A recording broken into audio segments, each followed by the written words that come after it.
Hello and welcome to another fun-filled nonsense retrospective. I'm your host as always, Rick, and joining me equally as always is Devon. Today's going to be fun and a headache. Yes. Yeah, today we're going to be talking about Fire Emblem Fates, but before we get too far into that, let's start with our time-honoured tradition of the nonsense asinine hypotheticals. And do you have one for me today? I'm going to ask you a question that might take a bit of time to answer. For that, I kind of apologise. But from the entire Fire Emblem roster of characters, you must pick 3 characters. A mage, a fighter, and a lord. Who do you pick for your team of 3? And let's just say, for argument's sake, I know there's some games where you can spec anyone into mage, but let's say someone whose class is definitely meant to be mage. Yeah. So, I think Tharja is a slam dunk, because if you don't pick Tharja, then you're not having fun. If you like. Fighter is very broad. Well, basically, a warrior who isn't... Someone who's not a mage, but they also can't be a lord, because a lord's its own slot. Yeah. I'm kind of feeling Camilla. Camilla's too magey. Is she too magey? Okay. Camilla's a hybrid, so let's take hybrids out of the equation. Also, like, she's technically a lord. Yeah, technically, yeah. She ends up as queen if well, let's say that things happen. For the argument for the lord's sake, I know lord is its own class. Let's say nobility in the games. So, like, you've got 4 to choose from each faction just from Fates. So yeah. So that broadens lord. Byleth technically isn't a lord, but Edelgard is. Yeah, I'll go with Edelgard for the lord. Okay. And just like Camilla, she's mostly fighty, but can do some magic as well. But that's not part of the equation. We're letting her have the Lord slot. As for a fighter that's just a fighter... I mean, there is literally a shit ton to choose from. Yeah. I think I'm feeling Shez, the mercenary player character from Three Hopes. She has no magic at all. Well, I guess they've got a little bit of magic if you spec them into magic, but in the normal sword-wielding class, they've just got some... They can imbue their stuff with dark, but it's still hitting with sword. I think using a warrior's character is a bit cheaty. Yeah, okay.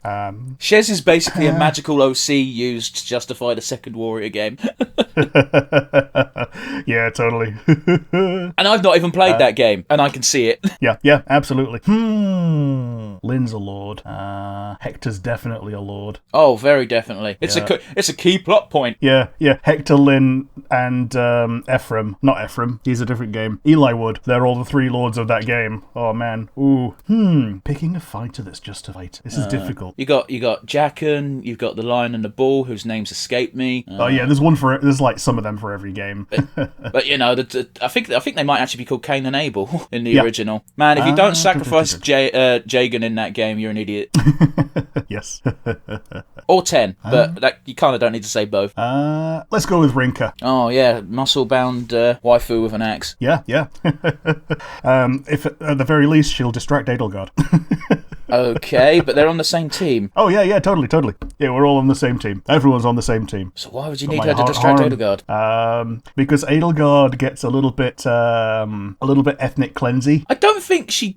okay, I don't know where her story goes in Warriors 2, but in the base game, her storyline is very much not so much ethnic cleansing as I want to get rid of this gift by the gods because this gift from the gods is what made my life all fucked up, as well as countless others. Which I wouldn't really say is ethnic cleansing, because it's not one particular race that gets given this mark. It's meant to be a gift from the gods, but I suppose it's passed down through blood, but she doesn't want to destroy them, she just wants to destroy the sigil. Yeah, it's passed down by bloodline. She also wants to destroy all the dragons, but she doesn't know that. So it's one of those where if it weren't for the fact that they were dragons, all she wants to kill are like church people. But if the church capitulated and just went, okay, sigils no longer mean fuck all, she wouldn't even fucking start the bloody war. You know what I mean? Like, I think you've got to have a very pessimistic outlook on her goals to think she wants to kill an entire race of people, when in reality, no, she happens to be targeting that group of people, but the church just has to give up, and then it wouldn't matter. Also, she doesn't know that they're a race. Like, it's them that are keeping the fact that they're a separate species secretive. Yeah, but I forgot what the technical term is, the seals, the fucking crests even, they're not all dragons. No. None of them are, apart from the church ones, who are the original holders. So yeah, I'm going to go with Edelgard, Rinka, and Tharja. I like how you mentioned very briefly, you might have thought I missed it, but you said, oh, harem. It's like, that wasn't even the point of the question. It was just... It wasn't the point of the question, but it turned out to be that because, like, I'm not picking Vake. Like, he's a nice enough guy, but I'm not picking him over Rinka. Not to be a dick, but isn't it Vike? I've only ever seen it written down. Written down. Written down. So down. But yeah, my one for you. Yes. Famously, Fire Emblem Fates has 2 routes and a 3rd Golden Route DLC. Can you think of any other story, game or otherwise, that shows both sides but would benefit a lot from a golden retelling 3rd route? Boy, that's less a hypothetical, isn't it?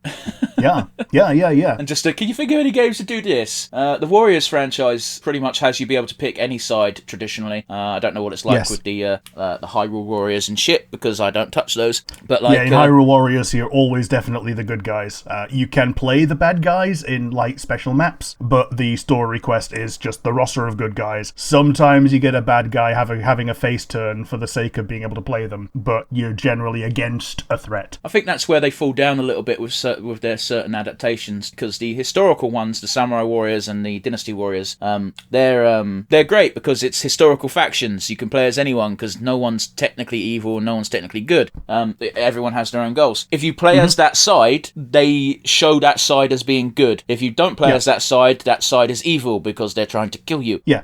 Like a lot of the time you fall into a villain protagonist, but you're still the protagonist, so you get to see all the good parts of that faction. It's also, because it's historical, everyone has a death date. Right. So, for example, Cao Cao never united China because, of course, he didn't. He died way before. So if you if you play that faction, Cao Cao goes away halfway through the story, and he is by far the most villainous member of the Wei roster. Well, apart from Sima Yi, but he's technically Jin now. So, sure. But yeah, I don't know about a secret fucking 3rd retelling that'll help things go the way they should, because it's always, it's historical. You can't change that. And also in Dynasty Warriors 8, they kind of did do that with hypothetical routes. Sure.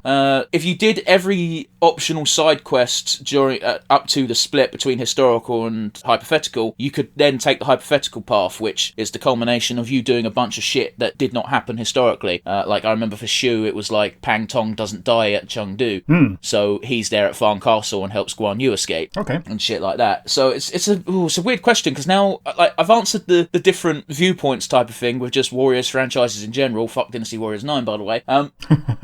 But I can't really think of one where you've got 2 different viewpoints, 2 different routes you can go down to see both sides of the story, and then add a 3rd hypothetical route, because it's just usually not possible. Yeah, fair enough. Like, I think with Fates, the way that they do it is it's a unification route by refusing both sides and just slowly collecting all of the characters apart from like 2 or 3. So I guess you could do something similar very easily with Warriors if you have a hypothetical situation, a hypothetical route, as it were. And then again, you could always say the hypothetical route is Warriors Orochi, where everyone has to work together because there's demon snake people. Oh yeah. You gotta deal with Orochi. I'll tell you what, and fuck it, I will go on a tangent because we're never going to be able to talk about it on the podcast because you don't play those games. Warriors Orochi 1 does this really fucking weird thing where villainous characters are very rebellious and are like, no, fuck this shit, we're not laying down. And you got virtuous characters, or allegedly virtuous characters like Zhuge Liang, working for the enemy, and you're like, why is everything backwards? But then it's also Zhuge Liang, so he immediately stabs them in the back. Yep. It's like, it's so convoluted, it's great. It really went downhill after 3. Fair.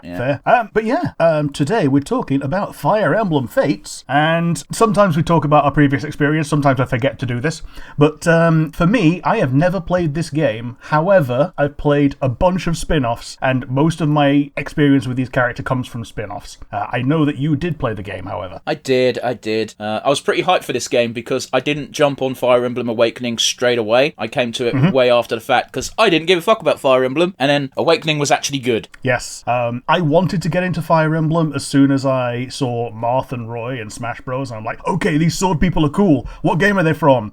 Turns out it's not available at all. And then years later, we got like a Game Boy Advance game that stayed full price. And then we got Awakening, which kept its value. And I'm like, okay, if it's keeping its value, I'm jumping on board. And then when it came to Fates, I'm like, I don't want to pay 3 times the price of a game for a game. Yeah, it's very weird because when you you do a dive into the background for the reason the three branch split, it becomes clear that it wasn't motivated by greed. However, it sure as fuck looks that way. Yeah. It looks like they wanted to make it into the new Pokemon. That was according to my dive, because I did do a bit of a dive. They brought on this fella whose name escapes me. I apologise, but he's a mangaka. To write the story, and his idea was, if we do different routes, we can do a complete story and get everyone's side. It didn't. Yeah. It didn't really work, if I'm honest, and selling the game 3 times at full price is ridiculous. Yeah. From what you told me, it sounds really good on paper, and then just none of it was executed well. Alright, the plot beats of Fire Emblem, you can't really fuck it up, to be honest with you. Like, it's very weird. Okay, let's lay this out. You got Birthright, you got Conquest, you got Revelation. Birthright and Conquest came out at the exact same time and had physical releases. Revelation was effectively DLC because you could only get it digital. And you no longer can if you haven't bought it already. Well, yeah, but if you haven't bought it already, when are you going to? This game came out in 2015. Yep. But yes, it's one of those where Birthright is the most pure, simple, easy thing to do. It's the one game I beat completely without any issues. They even tell you because if you buy the game digitally, which is what I did, you don't actually buy Birthright or Conquest, you buy Fire Emblem Fates, and when you get to the split, you pick which game you want, and that's the one that locks in as the one that you bought. And then if you want to do the other one, you have to pay again, don't you? Yes, and then once you want Revelation, the same thing happens yet again. But the way it says is Birthright is for beginners, Conquest is for hardcores, and it's like, cool, I'm going to do Birthright because I'm a pussy. And yeah, the story's fine. I got no complaints about the story. It's Fire Emblem. It's a bit generic at points. Whatever, that's fine. Also, the split doesn't happen until like 5 chapters in. Yeah, so I've got in my notes that Birthright is allegedly more like Awakening style, where you can just go around the map and grind if you need to. Yes, Conquest you cannot grind. Yeah, unless you buy the DLC. Yeah. So if you buy the cheating DLC, which they had this in SMT4 as well. You could just buy a cheating DLC. It was like a big thing on the Nintendo 3DS. Well, here's the thing. SMT has a very good reason for that, and I actually stick up for them with it, because on the DLC page, it's aimed at Japanese people who work a lot, allegedly. That's what the culture is portrayed to us Westerners as. I have no reason to doubt it. Yeah, aimed at salaryman. And it actually straight up says in the DLC, warning, this DLC makes the game trivial. Please do not buy it if you have enough time to play it properly. Yep. It doesn't have that warning on the Fire Emblem ones, because who gives a fuck, it's Fire Emblem.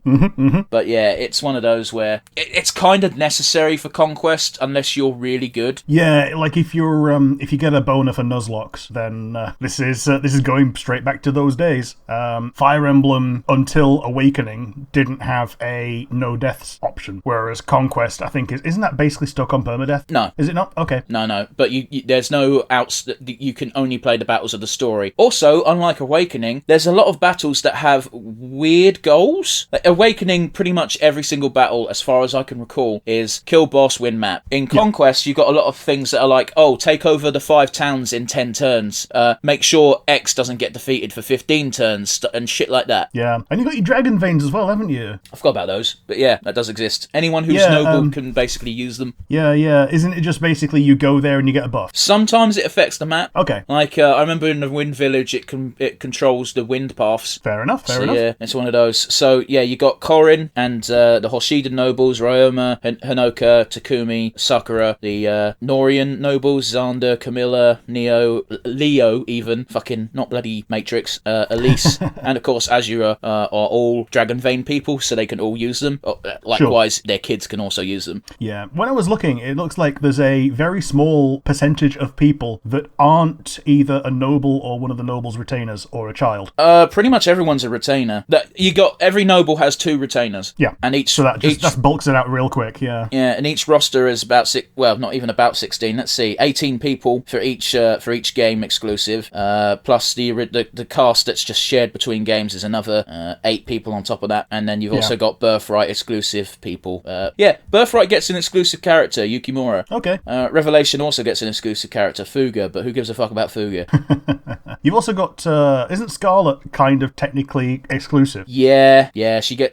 Well, no, she does appear in Revelation. option as well, but she gets killed off. Yeah, you could be romancing her and then she gets killed off. I got very pissed. I remember I actually got pissed off at that because I remember telling the group chat back when we used Skype of all things oh, Scarlet gets killed in Revelations and I've already S-linked her and fuck. Man, could you even S-link someone else after that? No. Oh, Jesus, that's worse. I restarted the game because I didn't want Kana to not have a mother. Man, that's rough. So if you want to romance Scarlet, you got to do it in Birthright. Right. But the person I romanced in Birthright was Reyna, so fair enough. I really should have done that the other way around, but whatever. But yeah, fuck me. How do we go on this tangent? Just exclusive characters. Right. It's one of those where, by the way, this is the game where it's like, fuck, the roster is too big. Yeah. And you told me before that a lot of the roster was created just because there were two routes. I don't remember telling you that, but it certainly makes sense, doesn't it? Like, you can pinpoint exactly which characters were just inserted because they had to be an opposite to one of the characters on the other side. Like Hinoka. Like, doesn't she speak like 3 times? Hinoka? No, she's pretty important. She's basically equivalent to Camilla. Okay. But you're kind of correct. Like, there is a pattern in the rosters, because, again, on the Hoshiden route, you got 4 nobles. Each noble has 2 retainers, right? Yeah. Then on the Conquest route, you got 4 nobles. Each noble has 2 retainers. That's 8 plus 4, 12 characters off the bat. And then you got a bunch of extra shit that's just fun. Like, both sides have got a beastman. Yes, they do. They both got Touch Fluffy Tail. Nor has the werewolf and Hoshido has the fox, right? Yes, correct. You got Caden and Keaton. And it's one of the good things from Revelation, because you get both of them. They have one of the most fun dialogue chains. Can't their daughters also become friends on that route? Yeah. Yeah, makes me smile. Yeah, Selkie was a character that I didn't quite wail for her because I didn't put money into it for it, but it very much definitely cleared me out of orbs in Fire Emblem Heroes to get her, because she was one of the first beast characters, and being a fox, she's one that I actually care about rather than the first ones to be released, which were, I don't know, birds. Yeah, they were like OCs as well, weren't they? Some of them were OCs, some of them were from the Ike games. Oh, well, yeah, cool. Being in England means that they might as well not fucking exist. Yeah. Yeah, if you get that game here, it costs like 90 quid at CEX, more on eBay. Oh boy. Speaking of Selkie, she, of all the Beast Tribe characters ever, looks the most like a VTuber. Yeah, she does. Oh boy, yeah, I didn't realise that until now. Oh boy, yeah. Subconsciously wailing for a VTuber. This was pre-VTubers though. This was like 2019? The game came out in 2015. But but what I mean is when they released her as a playable character in Heroes. Well, yeah, it would have been pre-pandemic. Yeah. Boy, isn't that a fucking depressing... I find myself doing that a lot in conversation. Is when trying to recall years, I'm like, well, it's been at least 2 years because it was pre-pandemic, and then you just depress yourself. Yeah. Oh man, I don't want to downplay the importance of it, but it very much definitely feels like the pandemic was the 9/11 of modern times. I don't think that's even true, because 9/11 just happened and the world was in shock, whereas the pandemic's still ongoing. Yeah. But people don't act like it is. And at its height, the pandemic was killing more people than 9/11 every day. Okay, but because it was a pandemic and a disease and people were denying it, yeah, it didn't feel anywhere near the same. Like I don't want to get the video. This will be funny if this video also gets fucking taken down because it's another Fire Emblem one. But you had people denying it when it first happened, which a little bit understandable because the science wasn't there yet. Yeah, but and it also wasn't at your face. There's that as well. But then you've also got the fact that it's now 2022. We're almost 2 years, over 2 years in now, and there's still people saying, nah, it didn't happen, with a fucking mountain of corpses at their doorstep. Yeah, I think everyone at this point has got someone who, I think everyone knows someone who's passed away from it at this point. I don't think I do. If not someone you know by name, then someone you know just in general. Like, here's the thing, I can't think of anyone, there's only one person who's died in the last 2 years that I give a damn about, and it wasn't from COVID, you know what I mean? Yeah. Was it Roy Horn? What? From Siegfried and Roy? No, it was my dad. Oh, okay, yeah, that's what I mean. It wasn't COVID. Sorry, I completely misinterpreted that as people from COVID. Oh, no. Yeah, my bad. I don't know anyone, celebrity or otherwise, who's passed away from COVID. I really don't. That's not me denying it, by the way. I know it's a thing. I'm just saying, I don't know anyone on a personal level or on a fucking celebrity scale who's passed from it. Although, apparently, fucking Roy from Secret and Roy did. Yeah. Which, I don't give a fuck. They were animal cruelty people. Fair. But But yeah, the vast majority of the characters are the 4 siblings and their retainers. I really like the Nor quartet. Yeah, because you're an edgelord. Not only that, but like the least edgelordy of them is Elise, and I was expecting to just like hate her, but she ended up being incredibly endearing. Okay. I do want to point out we have a mutual friend. You'll know the one who I'm talking about because edgelord is all I have to say. Who had the biggest edgelord boner for Leo? Yeah, I can see it. I like how he's got his popped collar as well. Yeah, it's so fucking ugh. It's stupid. I think he's also got a complex about it as well. Like, people, please tell me when my collar's not right. I've got some bad news about Elise. Oh, yes, I'm aware of that one. Yeah, okay, cool. That broke me in Birthright. Yes, it would me as well. That's basically the reason that I would never want to play Birthright. It's one of those where, like, she straight up defects from Noir, and she's not helping you. You don't get her as a playable unit or anything, but she's in cutscenes, and then she goes away, and so pure, so innocent of warfare. Why this character? Oh, because you wanted to fucking punch me in the heart. Okay. Yes.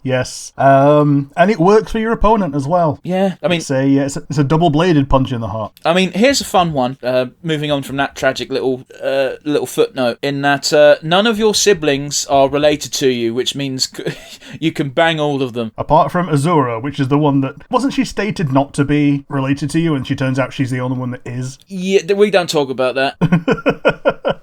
Kissing cousins is a normal thing in Japan, apparently. Well, it's a normal thing in a lot of places, and there is some science to say that it's not that big of a deal. I think it's a big deal, but... You know, a lot of places don't. And also, like, it depends what type of cousin you are. Like, a cousin twice removed means who gives a fuck, you might as well not be related. Yeah. If you have to trace the family tree to find out that you are related, then you're really kind of not. Yeah, you pretty much, man. It's one of those. But anyway, I feel like we're getting sidetracked. But yeah, the Hoshiden royalty is all adoptive royalty, adoptive family, because your mother isn't their mother, and obviously neither's your father. Meanwhile, you'll just straight up know you're adopted when it comes to Noir. Yeah. And when they come to reverse kidnap you, because you've been essentially kidnapped at the beginning by the Hoshidans, who were like, yeah, we're your real family, not knowing that you're not. And then that's not even Norian... oh wait, it kind of is it true or is it not? I forget. It's one of those where if you romance Hinoka, she has a letter that tells you that you're not related, and the only reason she didn't tell you is because she didn't think it was relevant. Oh boy. But she gives you that letter when she starts getting the horn. Yeah, like with Camilla, like her S support just has her looking really seductive and going, we're a real family now. Yeah, it's fucked up. I think it's more fucked up to get with the Noir relatives, because as far as the main character's concerned, he was raised alongside them. Yeah, even if you are adopted, being raised alongside them is kind of... It's the thing that's meant to put you off. Like, people who are brought up in, like, the same orphanage, for instance, tend not to be attracted to other people that they grew up alongside because they grew up alongside them, and it's basically like, oh yeah, we're siblings. Well, yeah, because it's a biological kick inside inside of you that if you're brought up along someone at a similar age range, you don't see them as a prospective sexual partner, because you need something hardwired inside you to not fucking do the incest. And let me tell you this for free: if you don't have that inside you, you are actually broken and need help. Yes. And that's not me being... I don't give a fuck. That's a mental illness, and not one you want to get fixed. You know what I mean? Yeah, like we're all about being sex positive, but this is like actual incest. That's not that's not being sex positive. That's being rapist. Oh yeah, yeah. I'm not talking. Well, okay. I think you're talking about a specific thing. No, even if you give consent in that scenario, it should not be okay, because one person in that dynamic is going to be older, and there's going to be manipulations there, which is why I say the thing I'm saying. Yeah, one person is definitely getting more out of it than the other as well.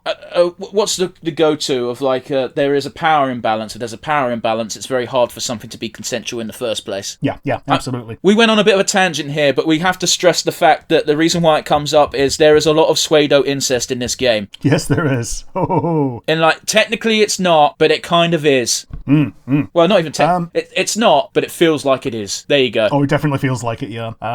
You also get... Not only do you get child characters, which are the result of most of these pairings. But for the first time in Fire Emblem, you can have a homosexual relationship. Yes, there's only 2 options, and they're both in the noir route, I believe. I think there's one of each. Niles is the Norian one. Yeah. And he, in doing that, blocks you off from creating Nina. Kana. And Nina and Kana. Oh, right, yeah, sorry, yeah, I forgot there's a kid. I forgot the dads do the kids.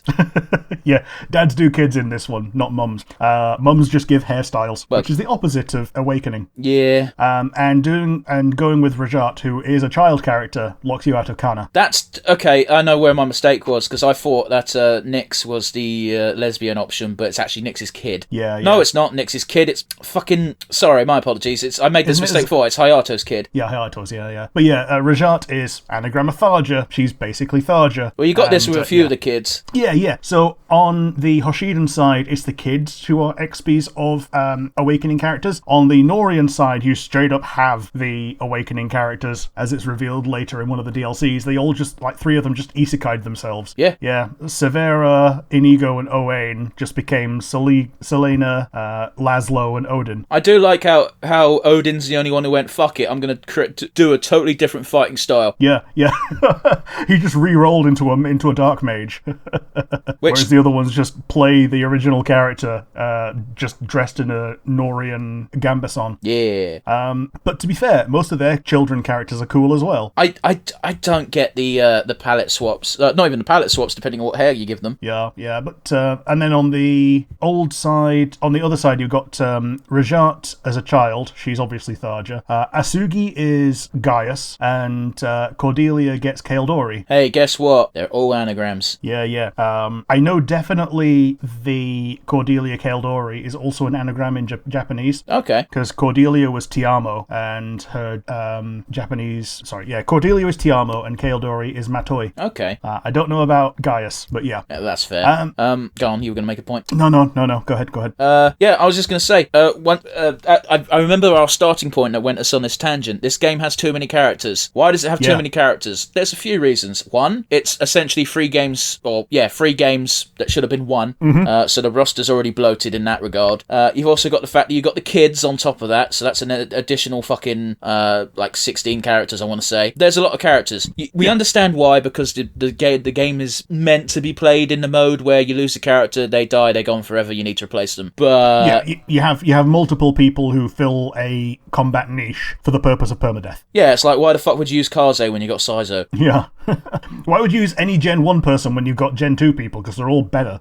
Because I like the Gen 1 people more. Oh, yeah, definitely. Let's get into the big fucking thing in this game, because we sort of teased it when we did Awakening, and I want to get it over and done with, because I think it's a point we need to hammer home. They learnt from it with Free Houses, thankfully, but this game takes the kid mechanic to a stupid level. Oh, yeah, there's too many kids. Too many kids. It's not even too many kids. I don't care that there's too many kids. That's fine. They can do what they want in that regard. The reason why I say it's stupid is because it makes no fucking sense. Yeah, they go to the Fae dimension and end up older than their parents. Well, because here's what happens, right? The moment the character gets pregnant, they fuck off to their little pocket dimension. That means 9 months goes by in a minute. They have their baby, they leave it with some kind of caretaker, and time goes faster in these pocket dimensions, so by the time they go back, they're already adults. And as you say, sometimes they appear older than their parents. And it's like, why? Well, because we need you to have kid characters in this game, because people love the kid characters in Awakening, and it's like, well, I think the Awakening kid characters made sense because it was essential to the plot, but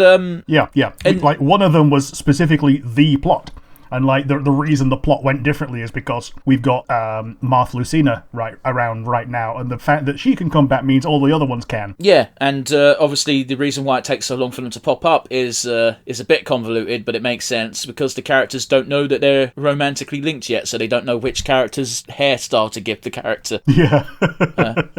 But yeah, they need to confirm the romance on this timeline before the destined future character can come back. Yeah, which is kind of cool. small in a way, because it implies that many routes, many options are viable. It just depends whichever one locks in. Because I imagine fighting to the death alongside someone for a long time can really build bonds quickly. Yeah, or for one chapter in the case of Crom and Olivia. That's because he didn't. That's because he doesn't like boobies, so he didn't hang out with the other three options. Man, how anime is that? Just running away from girls because they icky poo. Running away from girls because the person playing the game is like, no, I need the dancer. Yeah. But yeah, it's one of those where it's so fucking ridiculous. I don't like it.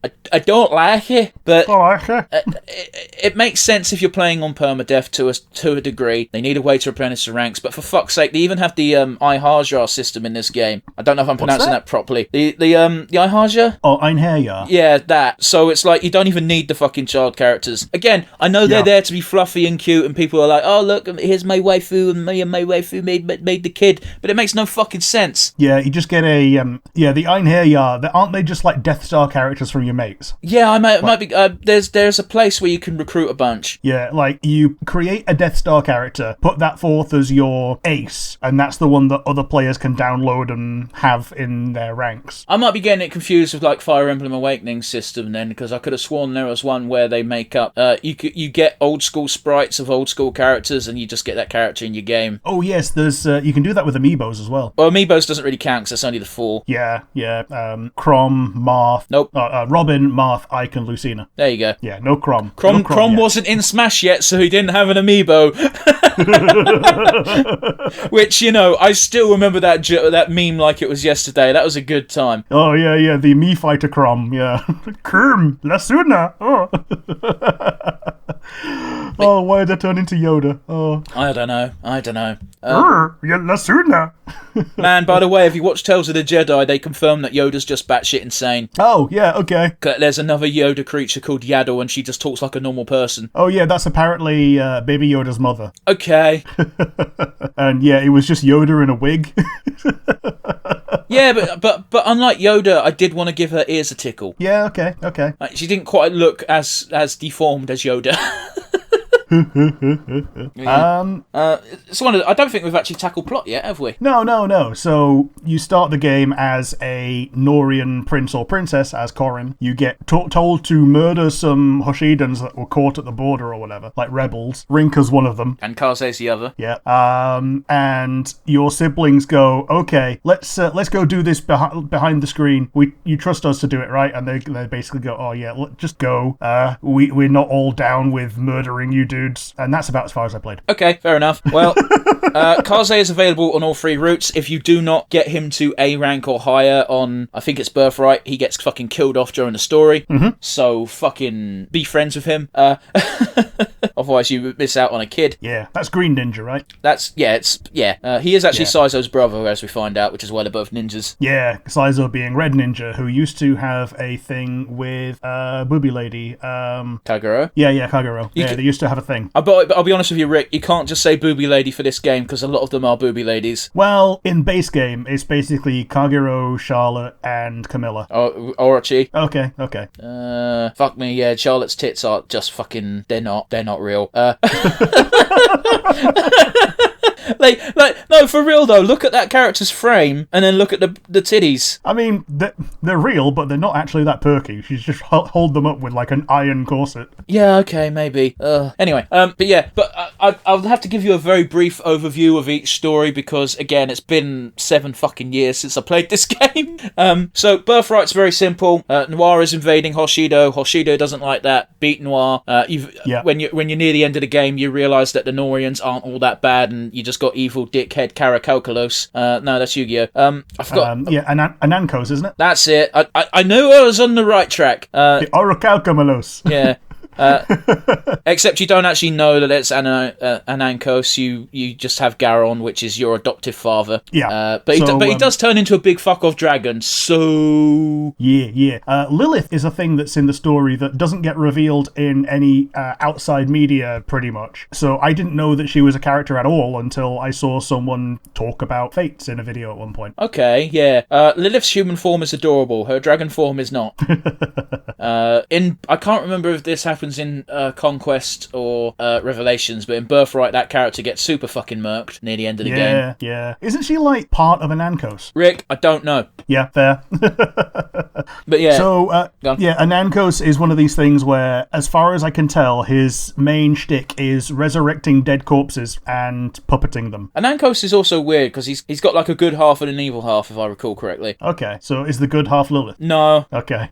No, Lilith is just... Lilith makes the castle feature work, which, by the way, we should probably talk about. Okay, yeah.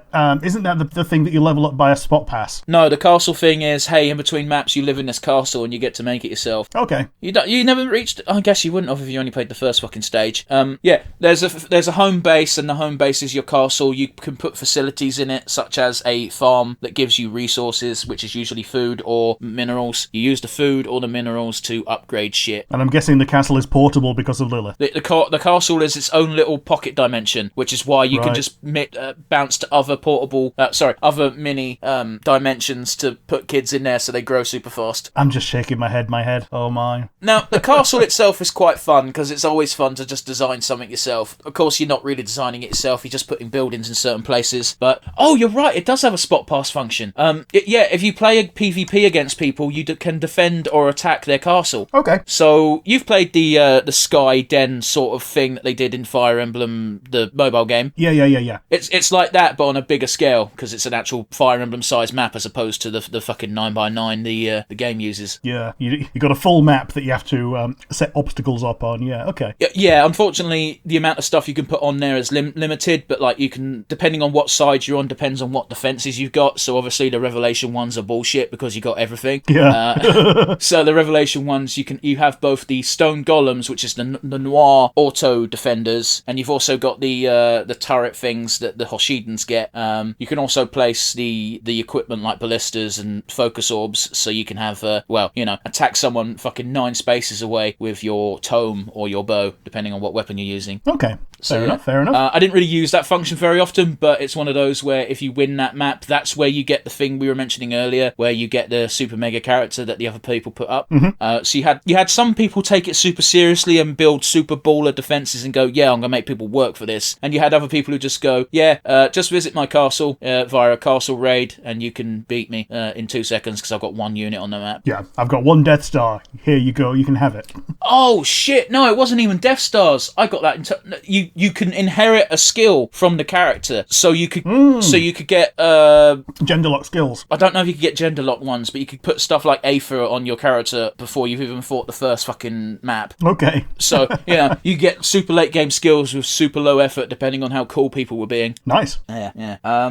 So yeah, Birthright is the basic Fire Emblem. Fight the black people. Okay, rephrase that. Okay, fight the people from the black country. Rephrase that.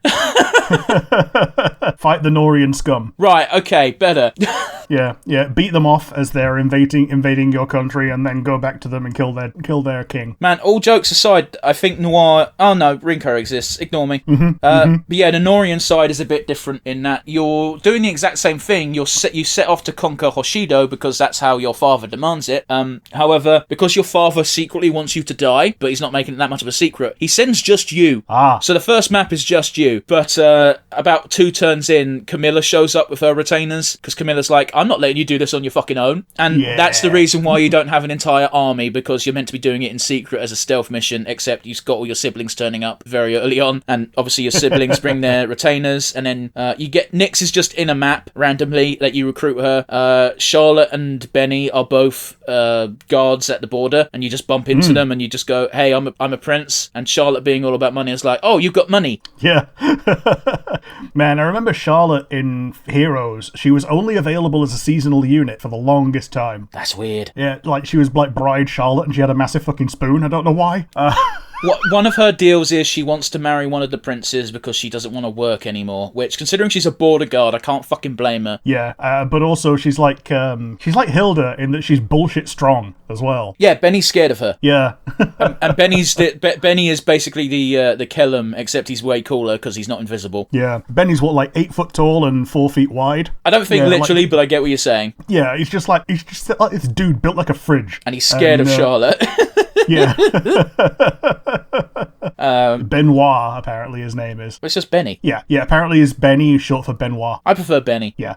You got the Beast Tribe character who gets recruited very easily because he's a wolf.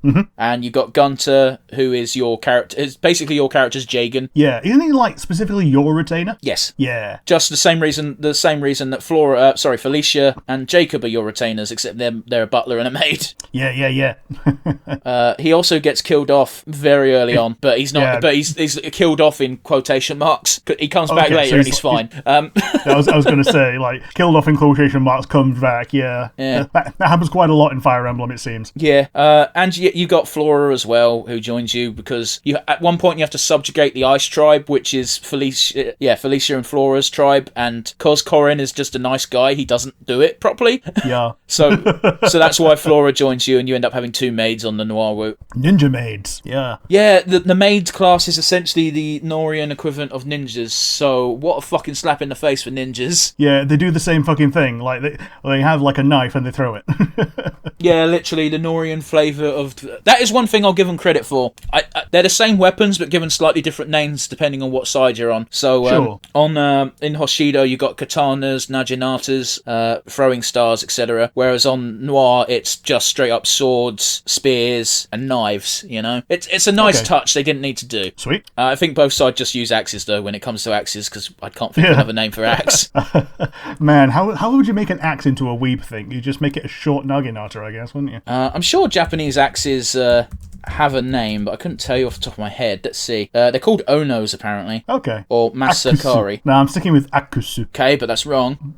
But yeah, okay. But yeah, the Norian route, you end up taking over Hoshido. And again, because Corrin's such a nice guy, every time he has the option to just spare the enemy commander, he just goes, "You can go now. I don't want to kill you." Yeah, it's like nominally conquering a nation by a show of force, saying, "Yeah, we could kill you, but we're not gonna because the person that's telling us to is an asshole." The ultimate bad guy on the conquest route ends up being Takumi. Yeah, isn't he like bent in the head and possessed by an Ankos as well? Yeah, he gets possessed because, he is the one most angry at you because he blames you personally for Makoto dying. Yeah, and that's, is that your actual mother or just their mother? Your actual mother, their adoptive mother. Right. But, it might as well have been their mother. But yeah. Pineapple Man is angry. Yeah. I don't think many people like Takumi, except for Oboro in game.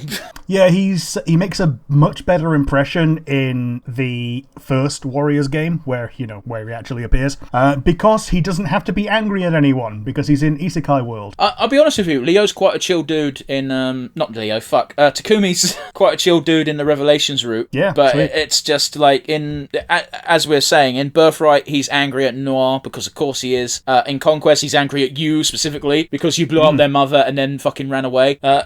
Man, Lissa and Elise get on like a house on fire. It's great. Yeah, they're the same character. Yeah. But yeah, last but not least is Revelation, which, boy, is this route a slog. Yeah, I can both imagine and also imagine it being more rewarding than the others. It might well be, but by the time you get to the main plot point that you can't fucking visit in either the other routes, your mind's kind of gone numb because you have to recruit all of these characters, all of them. Yeah, because this is the only actual route where you take on an Ankos directly, isn't it? Yes. Because in the other ones, it's just kind of alluded to, and then you fight something that he's puppeting. Yeah, in Birthright, you fight Garen, who is possessed by him. In Conquest, you fight Takumi, who is possessed by him. Go on. Doesn't he possess Azura's mother in Revelations? He doesn't possess her, but because she's in the weird world that no one's allowed to talk about, she just kind of appears, but because she's in that world, it's Anokos' domain, so she's kind of under his will. Right. I didn't know she was from Fates when I unlocked her in Heroes. Yeah, cool, because she appears for that prologue, and then she appears again later on during one of the first maps in the fucking Abyss. Yeah. Apparently the reason that she's in Revelation is because you murk Iago early on. Yes. Because you realise he's a prick. Yeah, it's weird, isn't it? Because in Conquest, you don't kill him because he's technically on your side. Yeah, even though he's very clearly working against you. Yeah. And in Hoshido, it takes forever to fucking reach him. Yep, because he's actually a reasonably good tactician at putting things in your way. Yeah. And only on Revelations can you be both against him and be able to overwhelm him with overwhelming force very early on, I guess. Well, if I remember correctly, I believe you convinced Xander to murk him. Oh, yeah, that sounds about right.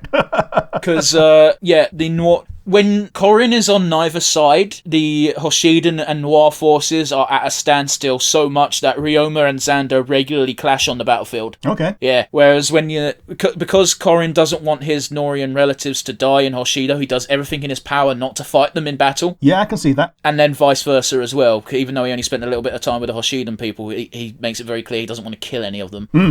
Hasn't got any problem with the ground troops. He'll kill them in droves. Yeah.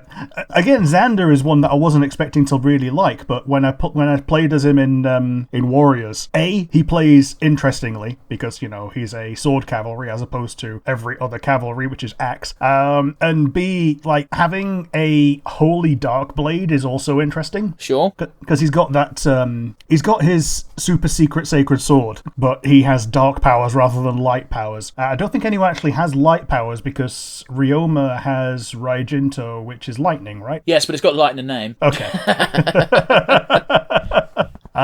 But yeah, I like the interactions between opposites when I can see them. The princesses tend to interact pretty well. The younger princesses, that is. Yeah, and Leo and Takumi are the fucking hilarious because they're both like, man, you're an arrogant prick. It's like, yeah. All right. Hello, Pop, my name is Kettle. I know you are. You said you are, but what am I? Yeah. I think Ryoma actually gets the short end of the stick in external materials because he doesn't get as much characterization because I think the developers thought they put enough into him in the first time round. I think it's a Japanese thing because he is a Japanese samurai and that's all you need to appeal to Japan. And yes, that might sound a bit racist, but it's kind of true. Yeah, I've seen a picture of his father. It looks just like him. Yeah, except he's got a bit of white in his ear. Yeah, he's got white hair and white for his lobster antennae rather than red. Yeah, well, white armor in general, really. Yeah. He's also got an Oda Nobunaga mustache. Yes, he does. Yeah. But yeah, Xander is an interesting character to a certain degree. In that he really does encapsulate that sort of general who doesn't want to fight because he's good at fighting. There's no denying it. So's Ryoma. The only reason Xander is fighting in the first place is because his father commands it. He doesn't agree with it. Yeah. Not when you're on the Hoshidan side, at least. Less so when you're not involved at all. But he's like, well, I've been commanded to do it, so I'm doing it. The problem is he's also good at it, which means he kills a lot of fucking people. Yeah. Well, when you're invading someone, it's kill or be killed. Yeah, but, the funny thing is about invading people is you could just not. Yeah, ideally, yeah. Something. I'm not going to bring up the troubles. But, Nope. But, yeah, in the Revelation route, you have to recruit everyone. There's a lot of times where there's two armies fighting and you have to get in the middle of the two fighting, so you usually have to split your force in two, which is fun the first time. When you have to do it... 7th or 8th time, yeah. Yeah, when you have to do it for every fucking map, it's like, oh, I get it. It's difficult to recruit all these people, but here we are. The big revelation is that the entire time Azura has known about the secret chasm world, where she can't tell anyone about it, otherwise bad things happen. That's so weird. It's an arbitrary... There are specifics to it. It's been a while, so I can't remember said specifics, but yeah, it's one of those where if I say this, or she might even have a curse on her that she can't say it. There's a reason why she can't tell people, and... like a geas or something, yeah. Yeah, so when eventually she doesn't even tell people, she's just like, when they assemble their armies all as one in Revelations, they're just at the chasm, and she's like, alright, trust me guys, jump in the hole. Yeah, she can't tell them why or what it does. She has to wait for them to figure things out, and then she can talk about it. Yeah, and that's the moment where Scarlet dies in Revelations. Oh, okay. Yeah, and she'll come back later as a Revenant. Oh no. Yeah, so you have to kill her. Yeah, it's a bad day, especially seeing as in my game that was my wife. Yes. But, yeah, double bad times. Except, I reset that game very quickly, which was very annoying because it was about halfway through the game. You're in like chapter 10 or 12 at that point. So I was like, fuck. And then I married Raina again. Here's a fun thing.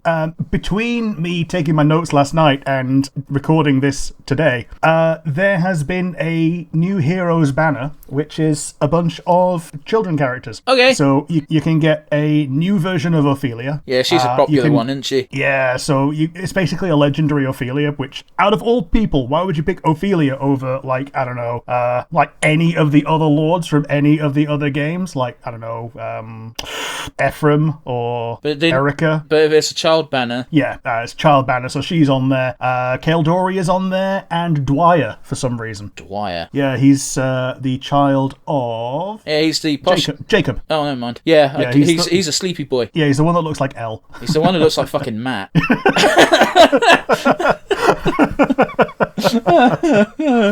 Oh, it's okay. He doesn't listen to this. Nah.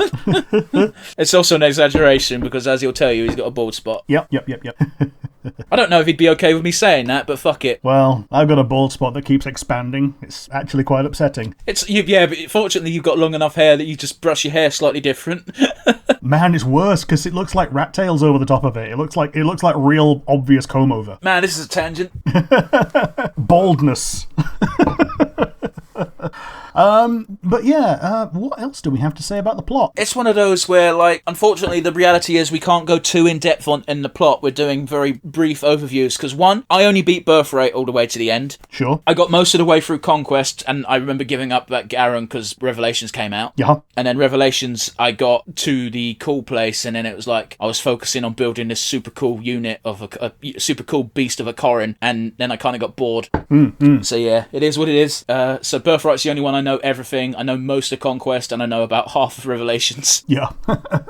And yeah, like I say, I've only really played with these characters and had them have speaking roles in Heroes, where they don't really do much. Yep. And Warriors 1, where they do a little bit more. They fight over Corrin, which is pretty obvious, and by the end of that map, you've recruited everyone, pretty much. Yeah. But yeah, so... I'll tell you what, this game, on a technical level, was just... They took the stuff from Awakening and they tried to expand upon it. Most things worked. They should have gutted the child system. Yeah. Also, isn't it the first time that they haven't had durability on weapons? It's the only time they've not had durability on weapons. Yeah, and don't they try and balance it by making them have weight? Don't think so. Okay, I must have been reading something wrong on that then. It did give a real reason for you to use the smithing system, because I never used smithing in Fire Emblem Awakening, because I'm like, well, this sword's going to go after 30 goes, so why the fuck would I do that? Yeah. But yeah, are you okay to go back into the final three at this point? I suppose. Yeah, okay. So, from Fire Emblem Fates. Or if you prefer, but who the fuck calls it that outside Japan? Yeah, my brain tried to make me say three houses. Yeah, from Fire Emblem Fates, do you have a favourite moment? Rinka showing off her six-pack for the first time made me shiver. Yeah.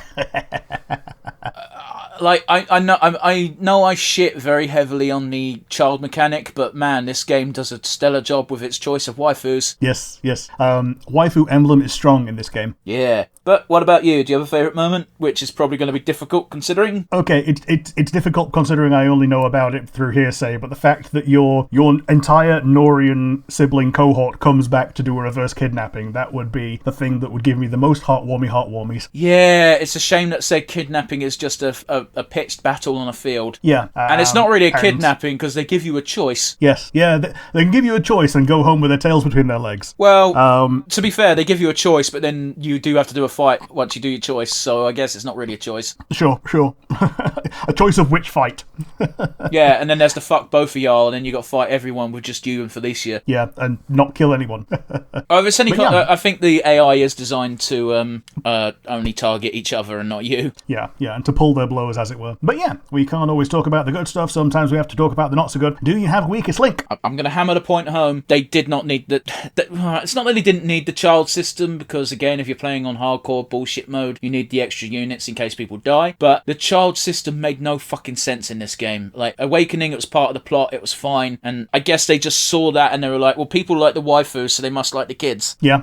I remember there being like full-on Excel spreadsheets of how to optimize children. Well, yeah, if you're doing fucking the hardcore of hardcore modes, you kind of got to, I guess. But it's like, no, I just want to play my waifu emblem with basic bitch turn-based game mode. Yeah. Well, not basic bitch, you know what I mean? It's it's like, yeah, I just want to play the game. Although without children characters, you miss out on Soleil. I don't give a fuck. Like, to be fair, she would have made a very good... to be fair, I would say if you had the children characters of the three isekai characters instead of the isekai characters, they'd be very good XPs. I guess. So, Ophelia, Soleil, Soleil and You just want Soleil in the game. Just say that. Yeah. Like, fucking, Yeah. you don't need to make up all this fucking bullshit explanation. It's like, Soleil needs to be in the game. And by the way, I think it's a travesty that Soleil is not just a fucking lesbian. because she clearly is. Yeah.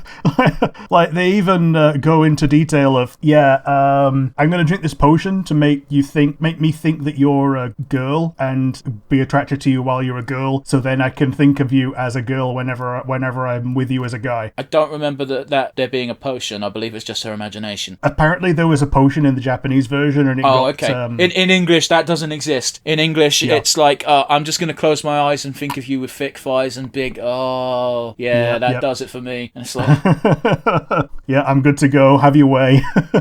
Yeah, like it's Japan. They're not the most forward thinking when it comes to that sort of thing. Except for when they are. It's one of those weird ones where whenever you see something sexually progressive from Japan, you're like, really? And they're like, yeah. And then they immediately remind you that they don't really care about gays, but they kind of do.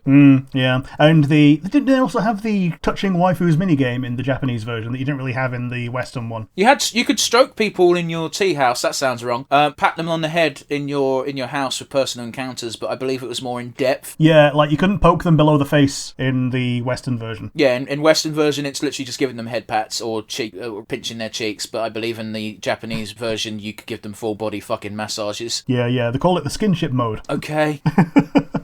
Like, it's one of these where they're like, we want it to stop being waifu emblem, and yet we add this shit in. But yeah, what about you? Do you have a weakest link? My weakest link, mentioned it really early on, one game for the price of 3. It's what stopped me from buying it entirely. Yeah. Like, they didn't need to make it into 3 games. They could have made it one game with 3 routes, or 4 routes, which is exactly what they did in Three Houses. Like, you pay once for the game and get the game. Which, Rick, what does that mean? That you should maybe play all the game. It means they learnt. Yeah, they learned from a mistake, and it got better. And the 4th route the 5th route in that game is DLC. And people were happy to pay for the 5th route because, it was something different. The 5th route isn't even a route, is it? It's an additional story that is super not canon, but once it's a non-canon side story. But once you've beaten it, you now have 4 new characters that you can have in your roster, which is great. Yeah. Yeah, it's one of those where I don't think you could even buy Revelation solo. I believe you had to. It was classed as a DLC, so you had to buy one of the other games first. I think there was a triple pack. Well, that doesn't count, does it? I think. Oh no, what I mean is, I think there was a physical release triple pack where you could get an actual physical release of Revelations, and that's the only way to get it these days. Yeah, buy a game for 120 quid. Yeah, because Nintendo games don't go down in value because they refuse. No, they go down in value, just not down in price. Well, yeah, but I'm just saying they wonder why people fucking it's not even pirating when the console don't exist no more. Yeah, it's preservation at that point. Yeah, because fuck knows Nintendo ain't doing it properly. Anyway, I digress. What about you? Do you have an MVP? Oh, we didn't start with MVP. We didn't do MVPs at all, did we? That's why I'm asking, do you want to do an MVP? Oh, yeah. So, do you have an MVP? No, I just asked you that, you fucking prick. Okay, but I didn't ask you first. Well, okay, so I'll start with my MVP. Oh, shit, sorry, we're doing retro. I thought we were doing review. Oh, yeah, my bad.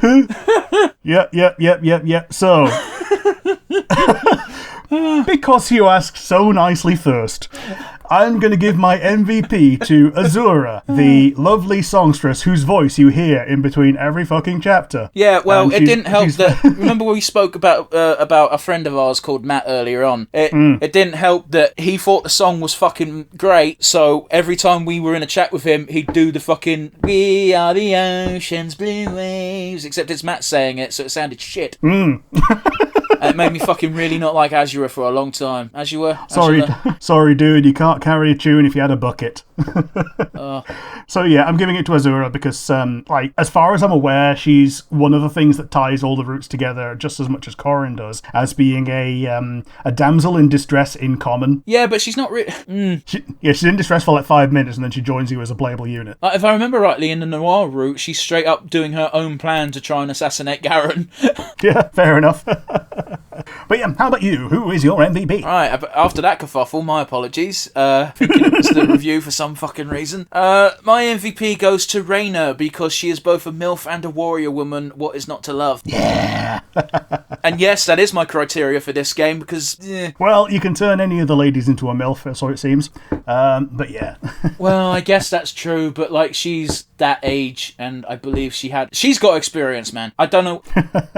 People who don't seem to understand why certain people are attracted to older partners. It's the experience. They know their way around a banana. If you want to be crude about it, sure. I said banana. Yeah, okay, but you meant cock. Yeah, good one. Happy with that. Okay, so after all that said and done, if you liked the video, you've got the comment section down below, and if you're listening to one of the many audio platform versions of it instead, you have our email, which you could reach us at nonsensereviewuk@gmail.com. Once again, that is nonsensereviewuk@gmail.com. Yeah, please give us a something. No something. No, don't beg for fucking emails like a cretin. Yeah, that's how you get spam. But yep, thank you very much for listening to us. It's going to be a goodbye from me. Yeah, bye guys.